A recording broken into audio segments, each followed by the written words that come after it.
솔로몬 왕은 외국 여자들을 좋아했다. 이집트의 바로의 딸 말고도 모압 사람과 암몬 사람과 에돔 사람과 시돈 사람과 헷 사람에게서 많은 외국 여자를 후궁으로 맞아들였다. 주님께서 일찍이 이 여러 민족을 두고 이스라엘 자손에게 경고하신 일이 있다. 너희는 그들과 결혼을 하고자 해서도 안 되고 그들이 청혼하여 오더라도 받아들여서는 안 된다. 분명히 그들은 너희의 마음을 그들이 믿는 신에게로 기울어지게 할 것이다 하고 말씀하셨다. 그런데도 솔로몬은 외국 여자들을 좋아하였으므로 마음을 돌리지 못하였다.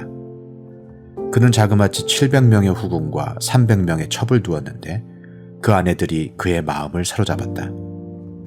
솔로몬이 늙으니 그 아내들이 솔로몬을 꾀어서 다른 신들을 따르게 하였다. 그래서 솔로몬은 자기의 주 하나님께 그의 아버지 다윗만큼은 완전하지 못하였다.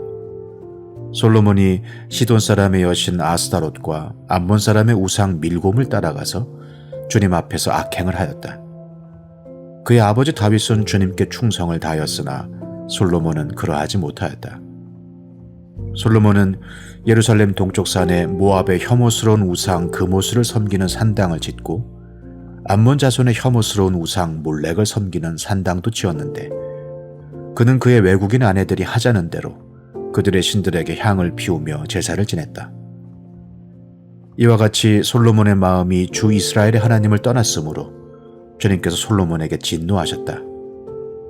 주님께서는 2번씩이나 솔로몬에게 나타나셔서 다른 신들을 따라가지 말라고 당부하셨지만 솔로몬은 주님께서 하신 말씀에 순종하지 않았다. 여러분 안녕하세요. 2023년도 속회공과 첫 번째 시간입니다. 자, 오늘은 속회공과 2과의 말씀을 우리 함께 살펴보도록 하겠습니다. 자, 오늘 본문에 나오는 사람은 솔로몬인데요.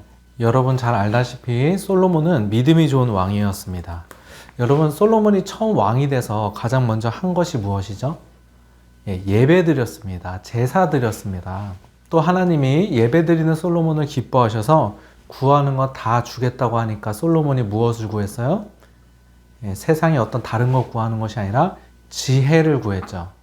왕으로서 판결을 잘해야 되니까 자기는 부족하다 말하면서 하나님께 지혜를 구하였습니다. 여러분 얼마나 겸손한 마음이에요? 그리고 하나님이 보시기에 얼마나 기특한 마음입니까? 그래서 정말 하나님이 기뻐하시면서 구하지 않은 부와 영예도 함께 주신 사건을 우리가 잘 알고 있습니다. 그만큼 솔로몬은 하나님이 기뻐하시는 믿음의 사람이었습니다. 그런데 그렇게 믿음 좋았던 솔로몬이 오늘 본문에 보니까 마지막에 타락하는 모습을 우리가 볼 수 있습니다. 자, 오늘 본문의 말씀을 통해서 솔로몬이 왜 타락했는가, 그리고 타락하지 않으려면 우리는 어떻게 해야 되는가 한번 살펴보도록 하겠습니다.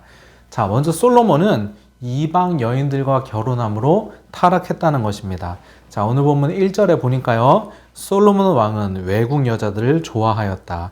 이집트의 바로의 딸 말고도 모압 사람과 암몬 사람과 에돔 사람과 시돈 사람과 헷 사람에게서 많은 외국 여자를 후궁으로 맞아들였다. 솔로몬이 얼마나 많은 이방 여인들과 결혼을 하였는지 3절에 나와 있어요. 3절. 그는 자그마치 700명의 후궁과 300명의 첩을 두었는데 그 아내들이 그의 마음을 사로잡았다. 여러분 솔로몬이 왜 이렇게 결혼을 많이 했을까요? 여러분 여기서 솔로몬이 한 결혼은요 정략 결혼입니다. 그러니까 사랑해서 결혼하는 것보다는 결혼을 통해 적들과 동맹 관계를 맺는 것입니다. 여러분 인간적으로 보면 참 지혜로운 행동 아닙니까? 동맹을 맺는다는 것이 나쁜 일은 아니잖아요. 그런데 하나님이 일전에 이방 여인들과 결혼을 하지 말라고 말씀하신 적이 있습니다. 오늘 보면 2절에 보니까요. 주님께서 일찍이 이 여러 민족을 두고 이스라엘 자손에게 경고하신 일이 있다. 너희는 그들과 결혼을 하고자 해서도 안 되고 그들이 청혼하여 오더라도 받아들여서는 안 된다. 자, 이방 여인들과 결혼하지 말라고 그렇게 말씀을 하셨던 거예요. 왜 그러냐? 2절에 계속 보니까요. 분명히 그들은 너희의 마음을 그들이 믿는 신에게로 기울어지게 할 것이다 하고 말씀하셨다. 여러분 이방 여인들과 결혼한다는 것은 그들의 문화를 접한다는 것이고 동시에 자연스럽게 이방 종교가 이스라엘 땅으로 들어온다는 의미가 있는 것입니다. 그래서 하나님께서는 이스라엘 백성들의 신앙의 순수함을 위해 이방 여인들과는 결혼하지 말아라. 정략 결혼하지 말아라 이렇게 말씀을 하셨던 것입니다. 자, 그럼 여러분 한번 질문을 해볼게요. 정략 결혼 안 하면 나라는 어떻게 지키나요? 이 당시 모든 나라들이 서로 정략 결혼을 통해서 관계를 맺고 나라를 지켜나가는데 여러분 정략 결혼 안 하면 나라 어떻게 지키나요? 예, 여러분 하나님이 지켜주시는 거죠. 여러분 실제로 오늘 본문 이후에 열왕기상 11장 14절 이후에 보면요. 솔로몬의 대적이 일어나는 장면들이 막 나와요. 14절에 보니까요. 주님께서는 에돔 출신으로 에돔에 살고 있는 왕손 하닷을 일으키셔서 솔로몬의 대적이 되게 하셨다. 23절에도 보니까요. 하나님께서는 솔로몬의 또 다른 대적자로서 엘리아다의 아들 르손을 일으키셨다. 여러분 잘 보세요. 솔로몬이 전쟁을 일으키지 않으려고 평화를 지키려고 수천 명의 아내를 맞이했습니다. 정략 결혼을 그렇게 많이 했어요. 그래도 하나님께서 대적을 일으키시니 대적이 일어나게 되었죠. 여러분 정략 결혼한다고 나라가 지켜지나요? 그렇지 않습니다. 하나님이 지켜주셔야 나라가 지켜지는 것이죠. 그러나 솔로몬에게는 하나님이 나라를 책임지신다는 믿음이 사라지니까 이방 여인들과의 정략 결혼을 통해 나라를 지키고자 했던 것입니다. 여러분 결국 솔로몬이 이방 여인들과 결혼하는 이 문제는요. 솔로몬의 믿음의 문제인 것입니다. 하나님을 믿지 못하니까 세상적인 방법을 찾는 거예요. 여러분 우리도 그렇잖아요? 여러분 우리가 왜 말씀대로 순종하지 못하죠? 말씀대로 순종하기 싫어하는 사람이 있습니까? 우리 하나님 믿는 사람으로서 다 말씀대로 살기를 원합니다. 그럼에도 불구하고 우리가 순종하지 못하는 이유가 무엇이에요? 믿음이 없기 때문에 그렇습니다. 다른 문제가 아닙니다. 말씀대로 살면은 망할 것 같으니까 순종하지 못하는 것입니다. 여러분 잠깐 질문 드릴게요. 하나님의 뜻이 아닌 것을 알고 있음에도 현실적인 문제 때문에 순종하지 못하는 것이 여러분 가운데 있습니까?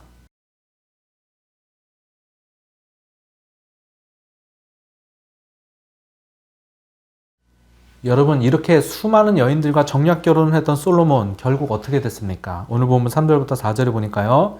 그 아내들이 그의 마음을 사로잡았다. 솔로몬이 늙으니 그 아내들이 솔로몬을 깨워서 다른 신들을 따르게 하였다. 결국 솔로몬은 이방 여인들에게 마음을 빼앗겨서 우상 숭배를 하게 하였습니다. 여러분 배우자만큼 가까운 사람이 있을까요? 배우자만큼 나에게 영향을 미치는 사람이 있을까요? 여러분 이것을 통해서 우리가 깨달을 수 있는 것이 있는데요. 그것은 바로 무엇이냐? 믿음을 지키고 싶으면은 믿음의 사람과 가까이 지내라는 것입니다. 여러분 질문 드리겠습니다. 당신이 가까이 지내고 있는 사람은 믿음의 사람입니까? 두 번째 질문은요. 당신에게 가장 큰 영향을 주고 있는 사람은 누구입니까? 세 번째 질문은요. 당신은 가까운 사람들과 만나서 어떤 이야기를 나누며 무슨 일을 하고 있습니까?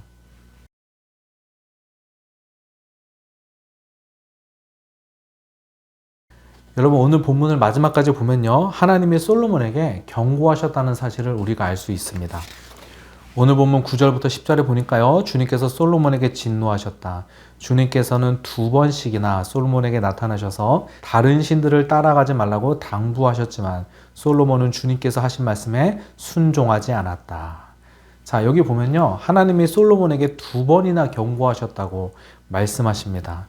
그러나 솔로몬은 그 말씀을 듣지 않았습니다. 여러분 잘 보세요. 솔로몬이 하나님의 뜻을 몰랐을까요? 알았습니다. 2번이나 경고했잖아요. 하나님의 뜻이 분명히 무엇인지 알았음에도 불구하고 순종하지 않은 거예요. 왜 그런 것이죠? 현실이 너무 커 보이니까요. 정략 결혼을 하지 않으면 당장 망할 것 같으니까요. 하나님의 뜻이 무엇인 줄 알지만 정략 결혼을 하지 않으면 나라를 지키지 못할 것 같은 두려움 때문에 말씀대로 못 사는 거예요. 여러분 우리가요 믿음으로 살려고 하잖아요. 근데 여러분 잘 보세요. 현실을 바라보면 믿음으로 못 삽니다. 여러분 현실을 바라보는데 어떻게 믿음으로 살아요?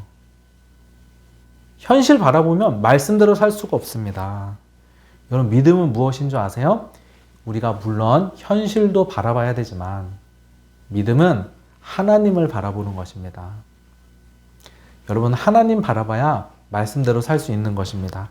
여러분 2023년도 새해는요, 여러분 크신 하나님을 바라보며 살기로 결단하시는 여러분 되시기를 바랍니다. 감사합니다.